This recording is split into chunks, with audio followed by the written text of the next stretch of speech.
ವಚನಗಳನ್ನ ಹೇಳಿ ನಾನು ಭಾಷಣ ಮಾಡೋದಕ್ಕಿಂತ ವಿಚಾರಗಳನ್ನ ಹೇಳಿ ನನ್ನ ಮಾತಲ್ಲಿ ನಿಮ್ಮಲ್ಲಿ ಕೆಲವೊಂದು ಕೋರಿಕೆಗಳನ್ನ ಅಥವಾ ಈ ವಿಷಯದಲ್ಲಿ ಪ್ರಚಾರದ ಬಯಕೆಯನ್ನ ನಾನು ಬಯಸ್ತೇನೆ. ಪ್ರಚಾರ ನನ್ನ ಪ್ರಚಾರ ವಚನ ಮತ್ತು ಬಸವಣ್ಣನ ಪ್ರಚಾರ ಅದರ ಅವಶ್ಯಕತೆ ಇಲ್ಲದಿರೂ ಅರಿವಿನ ಜೊತೆಯಲ್ಲಿ ಬಸವಣ್ಣ ಇವತ್ತು ಕಾಣೆ ಆಗಬಾರದು. ಬಸವಣ್ಣನ ಅರಿಯದವರು ಬಸವ ತತ್ವದಲ್ಲಿ ಇದ್ದರೂ ಪ್ರಯೋಜನ ಇಲ್ಲ. ಬಸವಣ್ಣನನ್ನ ಅನುಸರಿಸದವರು ವಿಶ್ವಮಾನವರಾಗಲಿಕ್ಕೆ ಸಾಧ್ಯವೂ ಇಲ್ಲ. ಇದು ಅಕ್ಷರಶಃ ಸತ್ಯ ಆದರೂ ಕೂಡ ಅನುಭವ ಮಂಟಪದ ವಿಚಾರವನ್ನ ಶ್ರೀಗಳು ಹೇಳಿದಾಗ ನಾನು ಇನ್ನೂ ಸ್ವಲ್ಪ ವಿಸ್ತೃತವಾಗಿ ಹೋಗ್ತಾರೆ ಅಂತ ಹೇಳಿದೆ. ಬಸವಣ್ಣವರ ಅಂತ್ಯನೂ ಕೂಡ ಈ ಸಾಮಾಜಿಕ ನ್ಯಾಯದ ಕಲ್ಪನೆಯಲ್ಲಿ ಅವರು ಮಾಡಿದಂತ ಅಥವಾ ಅವರು ಜಾರಿಗೆ ತಂದಂತ ವಿಚಾರವೇ ಅವರ ಅಂತ್ಯಕ್ಕೆ ಕಾರಣ ಆಯಿತು ಅನ್ನೋದು ಕೂಡ ನಾವೆಲ್ಲ ಹಾಕ್ತೀವಿ. ಬಸವಣ್ಣವ್ರಿಗೆ ಅರಿದೇ ಇರತಕ್ಕಂಥ ವಿಚಾರವೇ ಇರಲಿಲ್ಲ. ಅವರು ಮುಟ್ಟದ ಹೇಳದ ವಿಚಾರಗಳು ವಚನದಲ್ಲಿ ಯಾವುದು ನನಗೆ ಇವತ್ತು ತುಂಬಾ ಗೌರವದಿಂದ ಸ್ವೀಕಾರ ಮಾಡಿದೆ ಆ ವಚನಗಳ ಭಂಡಾರವನ್ನು. ವಿಶ್ವದ ಪ್ರತಿಯೊಂದು ಜನರಿಗೂ ಆ ವಚನಗಳನ್ನ ಅರ್ಥೈಸ್ಕೊಂಡ್ಬಿಟ್ರೆ ಜೀವನ ಇನ್ನೇನು ಬೇಕಿಲ್ಲ. ಅದರ ಆಧಾರದ ಮೇಲೆ ಬದುಕನ್ನು ರೂಪಿಸ್ಕೊಂಡ್ರೆ ಸಾಕು. ಒಂದು ಶೋಚನೀಯವಾದಂತ ವಿಚಾರ ಈ ದೇಶದಲ್ಲಿ ಅಥವಾ ಇಡೀ ಪ್ರಪಂಚದಲ್ಲಿ ನಡೆದಿತ್ತು ಅಂದ್ರೆ ವಚನ ಕನ್ನಡದಲ್ಲಿ ಬಂದಿತ್ತು. ವಚನ ಸಂಸ್ಕೃತದಲ್ಲಿ ಏನಾದ್ರು ಬಂದಿದ್ರೆ ಅದಕ್ಕೆ ಮಹತ್ವ ಏನಿರ್ತಿತ್ತೋ ಗೊತ್ತಿಲ್ಲ. ಇಲ್ಲಿ ನನ್ನನ್ನು ಸೇರಿದಂತೆ ಇಲ್ಲಿರೋ ಬಹಳ ಜನ ಮೂರ್ತಿ ಪೂಜೆ ಮಾಡ್ತೀವಿ. ಬಸವಣ್ಣನ ಅನುಸರಿಸೋರು ಯಾರು ಮೂರ್ತಿ ಪೂಜೆ ಮಾಡಂಗಿಲ್ಲ. ಇಲ್ಲಿ ಕೂತವ್ರೆ ಇವರು ಹೋಯ್ತಾನೆ ಮೂರ್ತಿ ಪೂಜೆ ಮಾಡಕ್ಕೆ. ನಾನೇನಾದ್ರು ಹೇಳ್ಬಿಟ್ರೆ ನನಗೆಲ್ಲ ವೇದಿಕೆ ಮೇಲೆ ಇಟ್ಬಿಟ್ಟು ಇದು ಮಾಡಿದ್ರೆ ನಾಳೆ ಬೆಳಗ್ಗೆ ಶಂಕ ಹೊಡ್ಬಿಡ್ತಾನೆ. ಸ್ವಲ್ಪ ಡೇಂಜರ್ ಇರಲ್ಲ.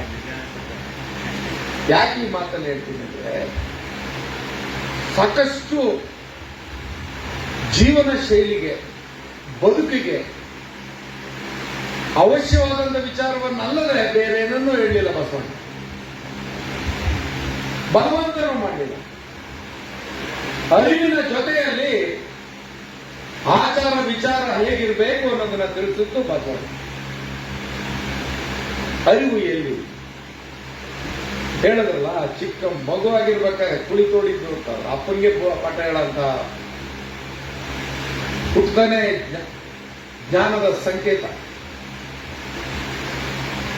ಅವರು ವಿದ್ಯೆ ಕಲಿತ ನಂತರ ಅನುಭವದ ನಂತರ ಮಾಡಿದ್ರು ಅಂದ್ರೆ ಒಂಥರ. ಆದ್ರೆ ಆ ವಿಚಾರ ನಾವು ಅರ್ಥ ಮಾಡ್ಕೋಬೇಕಾದ್ರೆ ಬಸವಣ್ಣ ಈ ಭೂಮಿಗೆ ಈ ಜೀವರಾಶಿಗೆ ಮಾರ್ಗದರ್ಶನ ಮಾಡ್ತಕ್ಕಂಥ ಸತ್ತನ ರೂಪದಲ್ಲಿ ಬಂದನು, ದೇವನ ರೂಪದಲ್ಲಿ ಬಂದನು. ನಾವಿವತ್ತು ಅದನ್ನ ಊಹೆ ಮಾಡ್ಕೊಳಕ್ ಸಾಧ್ಯ ಇಲ್ಲ. 12ನೇ ಶತಮಾನ ಆದ್ಮೇಲೆ ಬ್ರಿಟಿಷರ ಆಳ್ವಿಕೆ ನಡೆದ ನಂತರ ಇವತ್ತು ನಮ್ಮ ಸ್ವತಂತ್ರ ಭಾರತ. ಬಾಬಾ ಸಾಹೇಬರ ಕಲ್ಪನೆ ಬಸವ ತತ್ವನೇ ಇರೋದು, ಏನು ಬೇರೆ ಇಲ್ಲ. ಸಂವಿಧಾನವನ್ನ ಯಾರು ಒಪ್ಕೊಳ್ತಾರೆ? ಬಸವಣ್ಣನ ಒಪ್ಕೊಂಡಂಗೆ. ಬಸವಣ್ಣನ ಯಾರು ಒಪ್ಕೊಳ್ತಾರೆ? ಸಂವಿಧಾನ ಒಪ್ಕೊಂಡಂಗೆ. ಅದರಲ್ಲಿ ಬೇರೆ ವಿಚಾರ ಇಲ್ಲ. ಸ್ತ್ರೀ ಸಮಾನತೆಯನ್ನು ಘೋಷಣೆ ಮಾಡಿದಂತ ಆಚರಣೆ ತಂದಂತ ಯಾರಾದ್ರೂ ವಿಶ್ವ ನಾಯಕ ಇದ್ರೆ ಅದು ಬಸವಣ್ಣ ಮಾತ್ರ. ಕಲ್ಪನೆ ಮಾಡ್ಕೊಳ್ತಾನೆ. ಚಿಕ್ಕ ಮಗು ಹೋಗಿದ್ದಾಗ ಇನ್ನೊಂದು ಕಥೆ ಹೇಳ್ಬೇಕಾಯ್ತು, ಯಾಕೋ ಗುರುಗಳು ಹೇಳಿಲ್ಲ. ಬ್ರಾಹ್ಮಣರ ಮನೆಯಲ್ಲಿ ಹುಟ್ಟಿದಂತವ್ರು ಬಸವಣ್ಣ. ಜನವರ ಯಾಕದಕ್ಕೆ ಏನ್ ಹೇಳ್ತಾರೆ ಕಾರ್ಯಕ್ರಮದು? ಉಪನಯನ ಮಾಡೋದಕ್ಕೆ ಮನೆಯಲ್ಲೆಲ್ಲ ತಯಾರು ಮಾಡಿದಾಗ ಅವ್ರ ತಾಯಿನ ಹಿಡಿದು ಕೇಳ್ತಾರೆ. ಎಲ್ರಿಗೂ ಗೊತ್ತಿರೋ ವಿಚಾರ. ಅಮ್ಮ ನನಗ್ ಮಾತ್ರ ಜನವರ ಆಗ್ತಿದೆಯೇ, ನನ್ನ ಅಕ್ಕನಿಗೆ ಯಾಕೆ ಹಾಕಲ್ಲ ನೀನು ಅಂತ ಕೇಳ್ತಾರೆ. ಬಾಲ್ಯದಲ್ಲೇ ಸ್ತ್ರೀ ಸಮಾನತೆ ಬಗ್ಗೆ ಆಲೋಚನೆ ಇತ್ತು ಅನ್ನೋದನ್ನ ಅದು ಸೂಚಿಸುತ್ತೆ. ತನ್ನ ಅಕ್ಕನನ್ನೇ ಹೋಲಿಕೆ ಮಾಡಿಕೊಂಡು ಅವಳಿಗಿಲ್ಲೇ ಇರ್ತಕ್ಕಂಥ ಉಪನಯನ ನನಗೆ ಮಾಡ್ತಾರಲ್ಲ ಅಂದ್ರೆ ಹೆಣ್ಣನ್ನ ಎಷ್ಟು ಶೋಷಣೆ ಮಾಡ್ತಾರೆ ಈ ಜಗತ್ತು ಅನ್ನೋದನ್ನ ತೋರಿಸ್ತಾರೆ. ಇವತ್ತಿಲ್ಲಿ ಕೂತಿರ್ತಕ್ಕಂಥ ನಮ್ಮ ನಾರಾಯಣಪುರದ ಲೀಡ್ರು ರತ್ನ ಅಷ್ಟಿಲ್ಲ ರೊಕ್ಕನ್ ಕೊಡ್ಬೇಕಾದ್ರೆ ಅದು ಹೆಂಗ ತಗೊಳ್ ಬಾ ಅಂತ ಅನ್ಬೇಕಾದ್ರೆ ಬೇಜಾರು ಮಾಡ್ಕೊಬೇಡ, ನಾನು ತಮಾಷೆ ಕೇಳ್ತೇನೆ. ಆದರೆ ಸಂವಿಧಾನದಲ್ಲಿ ಇದಕ್ಕೆ ಹಕ್ಕಿನ ರೂಪವನ್ನು ಕೊಟ್ಟಂತ ಬಾಬಾ ಸಾಹೇಬರ ಅರಿವು ವಿಶ್ವದ ಸಹಸ್ರಾರು ಪುಸ್ತಕಗಳ ಅಧ್ಯಯನವನ್ನು ಮಾಡದ ರೂಪ ನಮ್ಮ ಸಂವಿಧಾನ. ಬಹಳ ಜನಕ್ಕೆ ಅರ್ಥ ಆಗಲ್ಲ. ಸಂವಿಧಾನದಲ್ಲಿ ಯಾರಿಗೂ ಏನೋ ಕೊಟ್ಬಿಟ್ಟವ್ರಿಗೆ, ಯಾರಿಗೂ ಏನೋ ಬರೆದ್ಬಿಟ್ಟವ್ರೆ ಇಲ್ಲ. ಯಾರು ಸಂವಿಧಾನವನ್ನು ಓದ್ತಾರೆ ಆಗ ವಿಚಾರ ಹಕ್ಕುಗಳ ರೂಪದಲ್ಲಿ ಇರ್ತಕ್ಕಂಥದ್ದು ಸರಿಯೋ ತಪ್ಪು ಅನ್ನೋದು ವಿಶ್ಲೇಷಣೆ ಅವರೇ ಮಾಡ್ಬೋದು. ಇದನ್ನು ಯಾರನ್ನು ಬಲವಂತವಾಗಿ ಹೇಳುವಂತ ವಿಚಾರ ಅಲ್ಲ. 17 ದಿನ ನಿರಂತರವಾಗಿ ಸಂಸತ್ನಲ್ಲಿ ಅತ್ಯುನ್ನತ ಮಾರಕ ನಾಯಕರುಗಳ ವೇದಿಕೆಯಲ್ಲಿ ಸಂಸತ್ನೊಳಗೆ ಕೇಳುವಂತ ಪ್ರತಿಯೊಂದು ಪ್ರಶ್ನೆಗೆ ಉತ್ತರವನ್ನ ಸಮಂಜಸವಾಗಿ ನೀಡಿ ಆ ಸಂವಿಧಾನವನ್ನು ಒಪ್ಪಿತ ಮಾಡಿದಂಥದ್ದು ಬಾಬಾ ಸಾಹೇಬ್ ಅಂಬೇಡ್ಕರ್. ಧಾರವಾಡದಲ್ಲಿ ಹೇಳಿದಂತ ವಿಚಾರನ ಸ್ವಾಮಿಗಳು ಜ್ಞಾಪಿಸಿದರು. ಅವರು ಪೀಪಲ್ಸ್ ಎಜುಕೇಶನ್ ಸೊಸೈಟಿ ಸಂಸ್ಥಾಪಕರಾಗಿದ್ದರಿಂದ ಧಾರವಾಡದಲ್ಲಿ ಒಂದು ಬ್ರಾಂಚ್ ಅನ್ನು ಸ್ಟಾರ್ಟ್ ಮಾಡಕ್ಕೆ ಬಂದಾಗ ಅವರಿಗೆ ಇಲ್ಲಿ ಬಸವ ಧರ್ಮ, ಬಸವಣ್ಣ ಲಿಂಗಾಯತ ಧರ್ಮ ಇದ್ರ ಬಗ್ಗೆ ಕೇಳ್ಪಟ್ಟು ಒಂದೇ ಒಂದು ನಾನು ಅಧ್ಯಯನ ಮಾಡದೇ ಇರ್ತಕ್ಕಂಥ ಒಂದು ಧರ್ಮ ಅಂತ ಇದ್ರೆ ಈ ಲಿಂಗಾಯತ ಧರ್ಮ, ಬಸವ ಧರ್ಮ. ನನಗೆ ಇದರ ಅರಿವಿದ್ದಿದ್ರೆ ಈಗ ನೀವೇ ಯೋಚನೆ ಮಾಡಿ. ನಾನು ನಮ್ಮ ಕಂಡ್ರವ್ರಿಗೆ, ನಮ್ಮ SS ಮಲ್ಲಿಕಾರ್ಜುನ ಎಲ್ಲ ನನಗೆ ಸಲಿಗೆಯಿಂದ MB ಪಾಟೀಲ್ ಎಲ್ರಿಗೂ ರೇಗಿಸ್ತಿತ್ತು. ಯಾಕಂದ್ರೆ ನಮ್ಮ SS ಮಲ್ಲಿಕಾರ್ಜುನ ಅವರ ಅಪ್ಪ ಶಾಮನೂರು ಶಿವಶಂಕರಪ್ಪ ಅವರು ಹಿರಿಯ ನಾಯಕರು. ಅವರು ಭಾಷಣ ಹೊಡಿಬೇಕಾದ್ರೆ ಮಾದರು ಸಾದರು ಸಾದರು ಮಾದರು ಅಂತಾರೆ. ಅದಕ್ಕೆ ನಾವು ಇವರಿಗೆಲ್ಲ ರೇಗಿಸ್ತಿರ್ತೀವಿ. ಬಸವಣ್ಣ ಲಿಂಗ ಧಾರಣೆ ಮಾಡೋದ್ರಿಂದ ನೀವೆಲ್ಲ ಲಿಂಗಾಯತರಾಗಿದ್ದೀರಪ್ಪ. ನಮ್ಮಪ್ಪ ಅತ್ತಾಗಿರ್ಲಿಲ್ಲ, ನಮ್ಮಪ್ಪ ಇತ್ತಾಗಿದ್ದ, ನಾವೆಲ್ಲ ಮಾದಪ್ಪನ ಭಕ್ತರಾದ್ರು. ನಾವು ಆ ಕಡೆ ಇದ್ದಿದ್ರೆ ನೀವೆಲ್ಲ ನಮ್ಮ ಅಣ್ಣ ತಂದಿರ್ತಿದ್ವಿ. ಇಲ್ಲ ನೀವು ಮೀಸಲಾತಿ ಕೇಳ್ತಿರೋ, ಇಲ್ಲ ನಾನು ಮೀಸಲಾತಿ ಕೇಳ್ತಿದ್ದ ಗೊತ್ತಿಲ್ಲ ಅಂತ ರೇಗಿಸ್ತೀವಿ. ಅಂದ್ರೆ ವಾಸ್ತವದ ಕಾಯಕದ ಆಧಾರದ ಮೇಲೆ ಬದುಕನ್ನ ರೂಪಿಸ್ತಕ್ಕಂಥವ್ರು ಪ್ರತಿಯೊಬ್ಬರಿಗೂ ಲಿಂಗ ಧಾರಣೆ ಮಾಡಿದಂತ ಆ ಕಲ್ಪನೆ ನಾವು ಊಹೆ ಮಾಡ್ಕೊಳ್ಳಲಿಕ್ಕೆ ಸಾಧ್ಯ. ಮಾನವ ಧರ್ಮವನ್ನ ಆಚರಣೆಯಲ್ಲಿ ತರಲಿಕ್ಕೆ ಬಸವಣ್ಣ ಕೊಟ್ಟಂತ ಒಂದೇ ಒಂದು, ನೀನೆಲ್ಲೂ ಕಾಣ್ಬೇಡಪ್ಪ ದೇವರನ್ನ, ನಿನ್ನಲ್ಲೇ ಇತ್ತು, ನೀನೇ ಬೇಡ, ಯಾವ ಮೂರ್ತಿ ಪೂಜೆನೋ ಸಲ್ಲದು, ಅವಶ್ಯಕತೆ ಇಲ್ಲ. ನಿನ್ನಲ್ಲೇ ಭಗವಂತ ಇದ್ದಾಗ ನೀನ್ ಯಾಕೆ ಎಲ್ಲ ಕಡೆ ಹುಡಿಕೊಂಡು ಹೋಗ್ತೀಯ?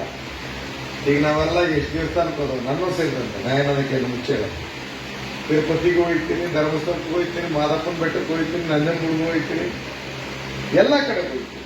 ಆದ್ರೆ ನಾವು ಇನ್ನೂ ಬಿಟ್ಟಿಲ್ಲ. ಅರಿವಿನ ಜೊತೆನಲ್ಲೂ ಸಂಪ್ರದಾಯ ಬಿಟ್ಕೊಡ್ತಾರೆ. ಅಂದ್ರೆ ಈ ಕಾಟಾಚಾರದ ಒಂದು ಬದುಕಿನಲ್ಲೇ ಬದುಕಿದ್ದೇವೆ ಹೊರತು ಅರಿವಿನ ಜೊತೆಲೆ ಬದಲಾವಣೆಗೆ ನಾವಿನ್ನೂ ಹೋಗಿಲ್ಲ. ನಾನಂತೂ ಒಂದೊಂದಾಗಿ ಬಿಡ್ತಾ ಬಂದಿದ್ದೀನಿ. ಅದನ್ನ ಕೆಲವೊಂದು ವಿಚಾರಗಳನ್ನ ಆಚರಣೆಗೆ ತರ್ತಕ್ಕಂಥ ಜವಾಬ್ದಾರಿನಲ್ಲಿ ನಾನಿದ್ದೇನೆ. ಕಾಯಕಕ್ಕೆ ಬೇಕಾಗಿರ್ತಕ್ಕಂಥ ನೀರಾವರಿಯ ಪರಿಕಲ್ಪನೆಯ ಒಂದು ಪರಿಪೂರ್ಣತೆಯನ್ನು ನನ್ನ ತಾಲೂಕಲ್ಲಿ ತಂದ ಮೇಲೆ ಶಿಕ್ಷಣದ ಮಹತ್ವವನ್ನ ಏನು ಪ್ರಚಾರ ಮಾಡಿದ್ರು ಈ ಮಹಾನ್ ನಾಯಕರುಗಳು, ಅವರು ಬಾಬಾ ಸಾಹೇಬ್ ಅಂಬೇಡ್ಕರ್ ಇರ್ಬೋದು, ಬಸವಣ್ಣ ಇರ್ಬೋದು, ಆ ಶಿಕ್ಷಣದ ಕ್ರಾಂತಿಯನ್ನ ತಂದ ಮೇಲೆ ನಾನು ಕೂಡ ಒಂದು ಬದಲಾವಣೆಗೆ ಬರ್ತೀನಿ. ಮುಂದೆ ಒಂದಿನ ಘೋಷಣೆ ಮಾಡ್ತೀನಿ. ಏನು ಶಿಕ್ಷಣದಲ್ಲಿ ಆಧುನಿಕ ಶಿಕ್ಷಣವನ್ನ ನಾನು ಕರ್ನಾಟಕ ರಾಜ್ಯದಲ್ಲಿ ಮೊದಲನೇ ತಾಲೂಕಾಗಿ ಮುಂಚೂಣಿ ತರತಕ್ಕಂಥ ಪ್ರಯತ್ನದಲ್ಲಿದ್ದೇನೆ. ನಾನು ಅಧಿಕಾರಿಗಳಿಗೆ ತುಂಬಾ ತೊಂದರೆ ಕೊಡ್ತಾ ಇದ್ದೀನಿ. ಕೊಡ್ತಾ ಇದ್ದೀನಿ ಅಂದ್ರೆ ಅವ್ರಿಗೆ ಈ ವಿಚಾರ ಕಲ್ಪನೆ ಇರಲಿಲ್ಲ. ಇಲ್ಲಿಯವರೆಗೆ ಅವರು ವ್ಯವಹರಿಸಿದಂಥ ರೀತಿಗಳೇ ಬೇರೆ ಇತ್ತು. ಆದರೆ ನನ್ನ ಕಲ್ಪನೆಯ ಶಿಕ್ಷಣ ವ್ಯವಸ್ಥೆ ಬೇರೆ ಇದೆ. ಅದನ್ನು ಕೆಲವೇ ತಿಂಗಳುಗಳಲ್ಲಿ ಮಳವಳ್ಳಿ ತಾಲೂಕಿನಲ್ಲಿ ನಾನು ಬದಲಾವಣೆ ತರ್ತೀನಿ. ಏನಿವತ್ತು ಕಾನ್ವೆಂಟ್ ಶಿಕ್ಷಣ ಅಂತ ಎಲ್ಲರೂ ಆಪಾದಿಸ್ತಿದ್ದಾರೆ. ಪ್ರತಿಯೊಂದು ವಿದ್ಯಾರ್ಥಿಗಳ ಪೋಷಕರು ಸರ್ಕಾರಿ ಶಾಲೆಯಲ್ಲಿ ಸೀಟ್ ಬೇಕು ಅಂತ ಬರೋದಿನ ಅತಿ ಶೀಘ್ರದಲ್ಲಿ ತೋರಿಸುವಂತ ಕೆಲಸ ಮಾಡ್ತಾರೆ. ಹಾಗೆ ಕಳೆದ ಸಾಲಿನಲ್ಲಿ 150 ಕೋಟಿ ತಂದಿದ್ದೆ ನೀರಾವರಿಗೆ, ಅಂದ್ರೆ ಕಳೆದ ವರ್ಷ. ಈ ವರ್ಷ ಸುಮಾರು 300 ಕೋಟಿಗೆ ಇವತ್ತು ನಾಲಾಧುನೀಕರಣಕ್ಕೆ ನಾನು ಹಣ ಪಡ್ಕೊಂಡು ಬಂದಿದ್ದೆ. ನಾನು ಇದನ್ನು ಯಾಕೆ ಹೇಳ್ತೀನಿ? ದುಡಿಮೆ ಅಂತಾರೆ ಮಳವಳ್ಳಿ ಕ್ಷೇತ್ರದಲ್ಲಿ ಕಾಯಕದ ಹೆಸರಿನಲ್ಲಿರ್ತಕ್ಕಂಥದ್ದು ವ್ಯವಸಾಯ. ಇಲ್ಲೂ ಉದ್ದಿಮೆಗಳನ್ನ ತರಲಿಕ್ಕೆ ವ್ಯವಸಾಯದ ಮುಖಾಂತರ ಕೃಷಿ ಆಧಾರಿತ ಕೈಗಾರಿಕೆಗಳನ್ನು ಮಾಡುವಂತ ತಯಾರಿನಲ್ಲಿದ್ದೇನೆ. ನನ್ನ ಎಲ್ಲ ಶರಣ ಬಂಧುಗಳಿಗೆ ನಾನು ಹಲವಾರು ಭಾಷಣದಲ್ಲಿ ಹೇಳಿದ್ದೇನೆ. ಹನಿ ನೀರಾವರಿಯ ಮಹತ್ವವನ್ನು ಅರಿದ್ದೇನೆ. ಆ ಯೋಜನೆಯನ್ನ ಹಾಳು ಮಾಡಬೇಕು ಅನ್ನುವಂತ ಕೆಲವೊಂದು ಪಟ್ಟಭದ್ರರ ಮಾತುಗಳಿಗೆ ಇವತ್ತು ಪ್ರಚಾರ ಸಿಗ್ತಾ ಇದೆ. ದಯಮಾಡಿ ಹನಿ ನೀರಾವರಿ ಯೋಜನೆ ನಿಮ್ಮ ಬದುಕನ್ನು ಬದಲಾಯಿಸತಕ್ಕಂಥ ಆಧುನಿಕ ಕೃಷಿ ಪದ್ಧತಿಯನ್ನ ಜಾರಿಗೆ ಕೊಡ್ತಕ್ಕಂಥ ಇಲ್ಲಿರ್ತ ಈಗ ತಾನು ಪ್ರಶಸ್ತಿ ಪಡೆದಂತ ಸಾವಯವ ಕೃಷಿಯನ್ನ ನಾವು ಅಳವಡಿಸಿಕೊಳ್ತಕ್ಕಂಥ ಇದರ ಮುಖಾಂತರ ಬರ್ತಕ್ಕಂಥ ಬೆಳೆಯನ್ನ ಸಂಸ್ಕರಣಾ ಘಟಕಗಳ ಮುಖಾಂತರ ನಾವು ರಫ್ತನ್ನು ಕೂಡ ಮಾಡೋದ್ರ ಮುಖಾಂತರ ರೂಪಾಯಿಯಲ್ಲಿ ನೋಡುವಂಥದ್ದು ಡಾಲರ್ ನೋಡ್ತಕ್ಕಂಥ ರೈತನ ನಾನು ಕಾಣಬೇಕು ಅನ್ನೋಂಥ ಬಯಕೆಯನ್ನು ಇರ್ತಕ್ಕಂಥ ಈ ವಿಚಾರಗಳು ಎಷ್ಟೇದಕ್ಕೆ ಅರ್ಥ ಆಗ್ತಿದ್ದವು. ಇವತ್ತು ನಮ್ಮ ಮುಖಂಡ ಪ್ರಕಾಶ್ ಇಲ್ಲೇ ಇರಬೇಕು. ಈಗ 1.5 ಗಂಟೆ ಹಿಂದೆ ನಾನು ಜಗಳ ಮಾಡ್ಕೊಂಡೆ ಬಂದಿದ್ದೀನಿ. ನಾನು ವೈಯಕ್ತಿಕವಾದ ವಿಚಾರ ಅಲ್ಲ, ಅವರ ವೈಯಕ್ತಿಕ ವಿಚಾರ ಅಲ್ಲ, ಸಮಾಜದ ಬದ್ಧತೆ ವಿಚಾರವಾಗಿ ನಾನು ಜಗಳ ಮಾಡ್ತೀನಿ ಅಲ್ಲಿರುತ್ತೆ. ಕಾರಣ ಏನಂತಾರೆ, ನಮಗೆ ಗೆಲುವಿರ್ತಕ್ಕಂಥದ್ದು ಸಾಧನೆ ಮಾಡಲಿಕ್ಕೆ, ನಮಗೆ ಗೆಲುವು ಕೊಟ್ಟಿರ್ತಕ್ಕಂಥದ್ದು ನಿಮ್ಮ ಸೇವೆ ಮಾಡಲಿಕ್ಕೆ. ಆ ಸೇವೆ ಅಂತಂದ್ರೆ ನಿಮ್ಮ ಬದುಕನ್ನ ಬದಲಾಯಿಸಿ ಸುಸ್ಥಿತಿ ಅಂತ ತೆಗೆದುಕೊಂಡು ಹೋಗುವಂತ ಜವಾಬ್ದಾರಿಗೆ. ಟೀಕೆ ಮಾಡಕ್ಕೆ ನಾನಾ ಜನ ಇದ್ದಾರೆ. ಯೋಗ್ಯತೆ ಇಲ್ಲದ ಟೀಕೆನ ನಾನು ಕೇರೆ ಮಾಡೋದಿಲ್ಲ. ಅರ್ಹತೆ ಇರ್ತಕ್ಕಂಥವ್ರ ಮಾತುಗಳನ್ನ ಕೇಳ್ತೀನಿ, ಅವರ ವಿಚಾರಗಳನ್ನ ನಾನು ಅರ್ಕೋತೀನಿ. ಯೋಗ್ಯತೆ ಅರ್ಹತೆ ಏನು ಇಲ್ಲದೆ ಇರ್ತಕ್ಕಂಥ, ತಿಳುವಳಿಕೆ ಇಲ್ಲದೆ ಇರ್ತಕ್ಕಂಥ ಬರೀ ಮಾತೇ ಟೀಕೆನಲ್ಲಿ ಇರಬೇಕು ಅನ್ನೋಂಥವ್ರ ಬಗ್ಗೆ ತಲೆ ಕೆಡಿಸ್ಕೊಳ್ಳೋದ ಅವಶ್ಯಕತೆ ಇಲ್ಲ. ಜಗತ್ತಿನಲ್ಲಿ ಈ ರೀತಿಯ ಚರ್ಚೆ ತುಂಬಾ ಆಗ್ತಾ ಇದೆ. ಆದರೆ ವಾಸ್ತವದ ಚಿತ್ರಣವನ್ನು ಅರಿತುಕೊಂಡ ದಿವಸಕ್ಕೆ ನಮ್ಮ ಬದುಕನ್ನು ಬದಲಾಯಿಸತಕ್ಕಂಥ ವ್ಯವಸ್ಥೆ ಬಂದಿದೆ ಅಂದಾಗ ಅದರ ಅರಿವಿನ ಜೊತೆಯಲ್ಲಿ ಜನ ಸಮುದಾಯ ಅವತ್ತು ಬಸವಣ್ಣಂತ ಮಹಾನ್ ನಾಯಕನಿಗೆ ತಿರಸ್ಕಾರ ಇತ್ತು ಅಂದ್ಮೇಲೆ ಈಗ ನನ್ನ ಮೇಲೆ ತಿರಸ್ಕಾರ ಇಲ್ಲ ಅಂತಂದ್ರೆ ಸುಳ್ಳು ಹೇಳ್ದಂಗೆ ಇರ್ಲಿ. ಅದು ಜಗದ ನಿಯಮ. ಅದು ಹುಟ್ಟಿನಿಂದ ಸಾವಿನವರೆಗೆ ಹೋರಾಟದಲ್ಲಿ ಬದುಕಬೇಕಾದಾಗ, ಬದಲಾವಣೆಗಳ ಜೊತೆ ಬದುಕಬೇಕಾದ್ರೆ, ಸಾಧನೆ ಅನ್ನೋದನ್ನ ಹೇಳಬೇಕಾದ್ರೆ ಸಾಧಕ ಮಾತ್ರ ಸಾಧನೆ ಮುಖಾಂತರ ಮಾತಾಡಲಿಕ್ಕೆ ಸಾಧ್ಯ. ಆ ಸಾಧನೆಯ ಹೆಜ್ಜೆಯನ್ನು ಇಡ್ತಾ ಇದ್ದೇನೆ. ಆ ಸಾಧನೆ ನಿಮಗೋಸ್ಕರ, ಆ ಅಭಿವೃದ್ಧಿ ನಿಮಗೋಸ್ಕರ.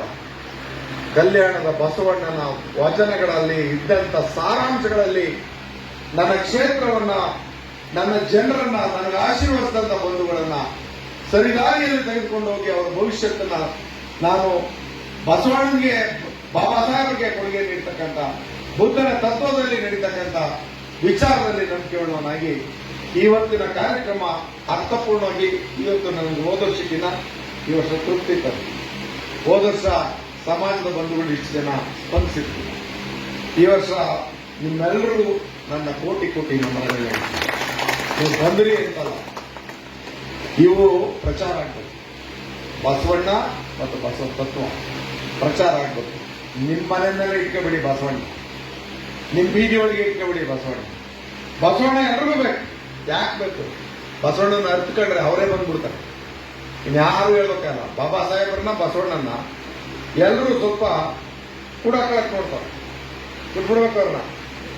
ಅವ್ರನ್ನ ಅರ್ತ್ಕೊಂಡವ್ರು ಈ ಜಗತ್ತಿನ ಅರ್ತ್ಕೊಂಡಾಗೆ. ಹಾಗೆ ಕುವೆಂಪು ಅವರ ನಿಜವಾದಂತಹ ತತ್ವನ ನಾವು ವಿಶ್ವ ಮಾನವ ಸಂದೇಶ ಕೊಟ್ಟಲ್ಲ, ಮಹಾನ್ ಕವಿ, ಇಡೀ ವಿಶ್ವ ಮೆಚ್ಚತಕ್ಕಂಥ ಕವಿ.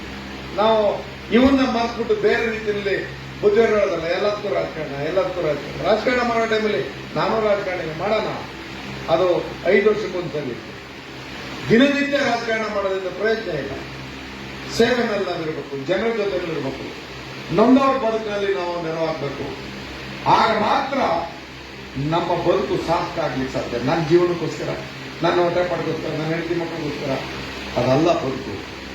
ಬಸವಣ್ಣನ ಸಂದೇಶ, ಆ ಸಂದೇಶದ ಸಾರಾಂಶವನ್ನ ಹೊತ್ತು ಇಲ್ಲಿಂದ ನೀವೆಲ್ಲ ತೆರಳಿ ಸದಾ ಬಸವ ತತ್ವದ ಆಧಾರದಲ್ಲಿ ಬದುಕಿದಾಗ ನಮ್ಮ ಜೀವನಕ್ಕೆ ಸಾರ್ಥಕತೆಯನ್ನು ದೊರೆಯುತ್ತಿದೆ ಅಂತ ನಂಬಿಕೆಯನ್ನ ನಿಮ್ಮ ಮುಂದೆ ಹೇಳ್ತಾ, ಈ ಒಂದು ಕಾರ್ಯಕ್ರಮ ಅಚ್ಚುಕಟ್ಟಾಗಿ ನಡೆಯಲಿಕ್ಕೆ ಸಹಕರಿಸಿದ ಎಲ್ಲ ಬಂಧು ಭಗಿನಿಯರಿಗೆ ಮತ್ತು ಬಂಧು ಭಗಿನಿಯರಿಗೆ ಮತ್ತು ಇಲ್ಲಿ ಬಂದಂತ ಎಲ್ಲ ಹರಗುರು ಚರಮೂರ್ತಿಗಳ ಪಾದಾರವಿಂದಗಳಿಗೆ ನನ್ನ ಭಕ್ತಿಪೂರ್ವಕವಾದ ನಮನಗಳನ್ನ ಸಲ್ಲಿಸ್ತಾ, ವಿಶೇಷವಾಗಿ ನಿಮ್ಮೆಲ್ಲರಿಗೂ ನಾನು ಸುತ್ತೂರು ಸ್ವಾಮಿಗಳ ಜಾತ್ರಾ ಮಹೋತ್ಸವದಲ್ಲಿ ನಾನೇ ಬೇಡಿಕೊಂಡು ಒಂದು ಬೇಡಿಕೆಯನ್ನ ಇಟ್ಟಿದ್ದೆ.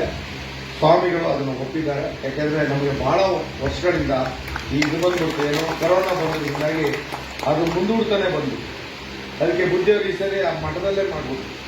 ಆದರೆ ಈ ಸರಿ ಕೋರ್ಕೊಂಡಿದ್ದೀನಿ. ಈ ಬಾರಿ ಡಿಸೆಂಬರ್ ಆ ಸಮಯದಲ್ಲಿ ಸುತ್ತೂರು ಜಾತ್ರಾ ಜಯಂತಿಯನ್ನ ಸುತ್ತೂರು ಪರಮ ಪೂಜ್ಯ ಶ್ರೀಗಳ ಹೆಸರಿನಲ್ಲಿ ನಾವು ಆಚರಣೆಯನ್ನು ಮಳವಳ್ಳಿಯಲ್ಲಿ ಮಾಡೋಣ.